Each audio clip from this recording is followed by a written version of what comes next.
Welcome to the From Harm to Healing podcast. I'm your host, Chris Jones, and I'm a therapist who runs the From Harm to Healing treatment program, an online program for men who have engaged in infidelity or compulsive sexual behaviors within the context of an intimate relationship. I started this podcast to illuminate some of the common blind spots within the treatment fields for compulsive sexual behavior or sex addiction through the lens of the Deceptive Sexuality Trauma model. I hope you find this resource enlightening, particularly if you're somebody navigating the pain of betrayal and deception for yourself. Thank you for listening to the From Harm to Healing podcast. Welcome to this first episode of the podcast. As I mentioned in the intro there, my name's Chris Jones, and I'm a therapist based in the UK that works pretty much exclusively through the lens of the Deceptive Sexuality Trauma model, which some of you may already be familiar with, and some of you probably won't be. One of the main things I really want to do with this podcast is break that down a bit and explain the model, explain the approach. And again, as mentioned in the introduction, really try and highlight some of the blind spots in the traditional treatment in these fields of compulsive sexual behavior and sex addiction. Illuminating those blind spots is a critical part of the model, and once we understand those things that may have been missed in the past, it also changes the treatment approach in some fairly significant ways. Now, as a starting point, if we just look at the name of the model itself, the DST or Deceptive Sexuality Trauma model, many people will also know it by its unofficial name of the Minwala model, and that's because it was developed by Dr. Omar Minwala of the Institute for Sexual Health. And as a side note, you can always find out more information about this model at minwalamodel.com. But again, if we just take the name as a starting point, deceptive sexuality, we're already getting right to the center of what we're looking at with this model, which is a two-part problem rather than a one-part problem. So we are making the assumption here that we're talking about a sexual behavior or a pattern of sexual behaviors that have been hidden. And so deceptive behaviors have been used to keep them hidden from the intimate partner. And so straight away, we have deceptive sexuality, a pattern of behaviors that are deceptive in nature and a pattern of behaviors that are sexual in nature. And so we're already thinking perhaps a little bit differently because we are equally looking at those two things rather than a traditional compulsive sexual behavior or sex addiction approach, which might focus very heavily on the sexual acting out part of the behavior. So in this episode, I'm really going to focus on breaking that down and giving you a simple metaphor that we use in this model to really explain what we're talking about. And then in subsequent episodes, I want to break down each part of that a little bit more. My intent here on the podcast is to clearly articulate the topics and ideas that we're going through, but for it to also be very accessible. And it's one of the reasons that we use metaphor a lot in this model. It makes it more intuitive, more accessible to a lot of people, because it tends to help us really get to the heart of the matter and to be able to understand quite complex ideas, but in a relatively simple way. Just before we get to that, I want to acknowledge an important part of how I will present this information. Throughout these episodes, I'll be speaking generally of the person who has engaged in these deceptive and sexual patterns in the masculine. So I will often refer to he, him, or the husband, for example. And when I talk about the partner, the betrayed partner, I will generally refer to she or her or the wife, for example. And there's quite an intentional reason for that. But I do want to acknowledge, first of all, that deceptive sexuality can obviously be engaged in by anybody. So it's not exclusive to men in that regard. However, it's also true to say that, firstly, the majority of people that present with these issues, or certainly that present for treatment with these issues, are men who have betrayed a female partner. And secondly, the DST model is particularly directed at this dynamic because it also recognizes the impact of masculine gender shaping and societal shaping that can be particularly impactful for men and can be an important part of the puzzle, if you like, for understanding how and why the patterns of deceptive sexuality developed and why they are so normalized or even accepted in some ways within our society. My use of language, therefore, is not in any way intended to diminish or minimize the impact when things are the other way around, or if we're talking about same-sex partners, for example. but it's to try and honor the approach that I take, the clients that I work with, and the model that I use, and how it takes gender imbalances into account. I mentioned previously that metaphor is very important with this model, and I'm going to bring us today in this episode to the central metaphor that we use to understand deceptive sexuality. But before that, I'm going to go into the clinical understanding behind it and the more technical term that we have for understanding the behavior. So we're going to start with a little bit more depth. Then I'll bring it to the metaphor to simplify the idea down. I think it's important that we can break it down in a more clinical sense first, so we know exactly what we're talking about. And so the acronym that we use to clarify or define deceptive sexuality is DCSR, which stands for Deceptive Compartmentalized Sexual-Relational Reality. So we need to start by looking at each of those terms. Deceptive means that the behavioral pattern that's been engaged in is non-negotiated, and so it hasn't been discussed and agreed. It's not within the boundaries of the relationship that have been agreed. So we can define it as a non-negotiated pattern of behaviors that goes against the explicit and or implicit agreements of the relationship, and it involves the intentional use of deceptive behaviors to maintain it. The second is that it's compartmentalized, so it's intentionally kept separate and hidden from other people, especially the intimate partner, and it often involves the violation of values that the person holds or professes to hold in other areas of life.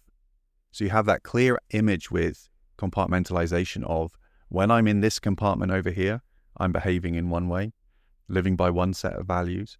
And when I'm in this compartment over here, perhaps the one that the people around me see or that I let people see, I'm acting in a different way and living to a different set of values. Thirdly, you have the S, which refers to the sexual or relational element of the behavior. So that means that the behavioral pattern includes repeated violations of the fidelity of the relationship with sexual behaviors and or romantic, emotionally intimate, or even exploitative relationships. So the behaviors must have a sexual or relational element to them to fit in with this model. A gambling addiction, for example, could fulfill the first two. It could be deceptive and it could be compartmentalized, but it isn't sexual or relational in nature. So again, it wouldn't fit with this model. We then come to the R, or reality. So this is the idea that it is an ongoing reality that's intentionally being hidden. This isn't something that's happened as a one-off or something that happened and then the person came clean about it. This is an ongoing reality that is being maintained and is being hidden from the other person in the relationship. That means the reality of the intimate partner is being manipulated. Hopefully that makes sense, because that alone is a very, very important point here. The reality of the intimate partner is being intentionally manipulated because this other compartment is being deceptively hidden. So the person who is engaging in these behaviors and the intimate partner in the relationship are living in two different realities, and that separation is being intentionally maintained. So this is the clinical way that we can understand and define deceptive sexuality. A deceptive, compartmentalized, sexual-relational reality is maintained within the context of an intimate relationship. So now we come to the metaphor. And again, the metaphor is so important because whilst that idea of DCSR really encapsulates what we're talking about here, we also want a simple, clear, almost visual way of thinking about it. And the metaphor that we have in this model, which many people might already be familiar with, is the secret sexual basement. So if you try and follow my words here, but as I'm describing this, really try and visualize what I'm talking about. So imagine a family home with a family living in it, and perhaps there's a couple of cars on the driveway. The home is nicely decorated, it's nicely furnished. You can see activities going on in the home, just like any normal family. Everything you would expect to see from a family home, you're seeing in front of you. And now imagine that one of the members of the family, and let's say it's the husband and father in this case, has built a secret sexual basement underneath the home that only he knows about. He goes into that basement to engage in sexual behaviors or relational infidelities, whilst continually pretending that the basement doesn't exist. As he goes into the basement, he makes sure nobody is looking and then closes the trapdoor behind him. And as he leaves the basement, he rolls the rug back over the entrance. So he's hiding any evidence of the basement wherever possible. And if his wife suspects something, if she wonders where he keeps disappearing to, or what those noises underneath the house are, he tells her that she's imagining things. He tells her that she's making up stories in her head, that she's going crazy. So this is the image, the metaphor we have of the secret sexual basement. So hopefully you can see in this simple idea of the secret sexual basement, we have the entire DCSR concept that I just broke down. It's deceptive because the rest of the people in the home don't know that it's there and didn't agree to it being built. We have the compartmentalization because it's another compartment hidden underneath the home and kept separate. We have the sexual-relational piece because of what's happening inside the basement when the husband is in there. Then we have this idea of reality, the reality of the people in the home above and the reality that the husband knows about are two different things and are intentionally kept that way.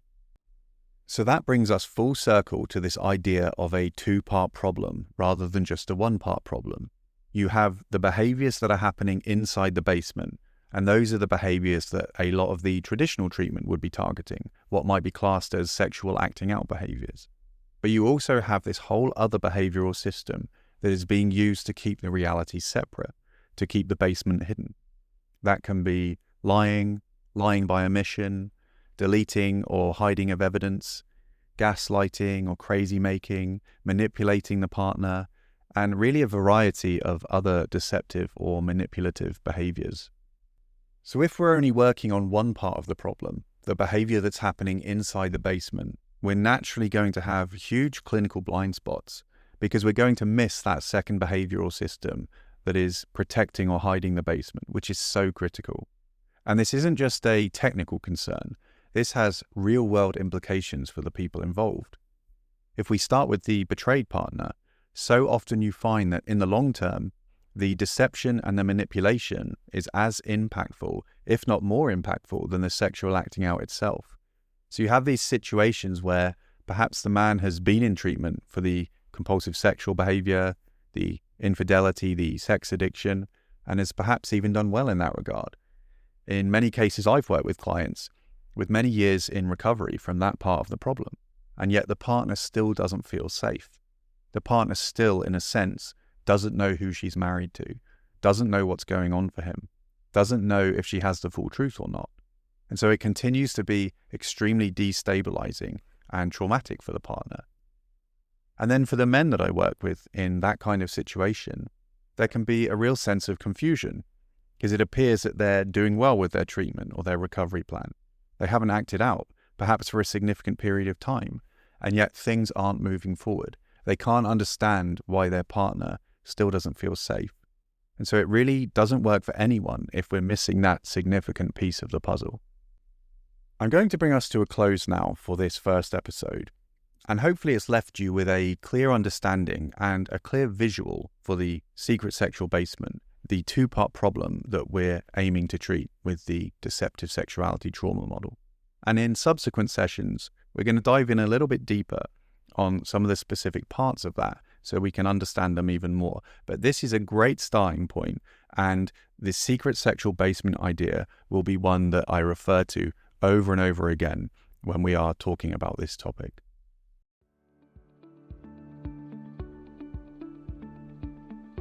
Thank you for listening to this episode of the From Harm to Healing podcast. If you'd like to find out more information about the Deceptive Sexuality Trauma model itself, you can visit minwalamodel.com. If you're interested in the services that I offer, in particular the From Harm to Healing treatment program, please visit chrisjonestherapy.co.uk.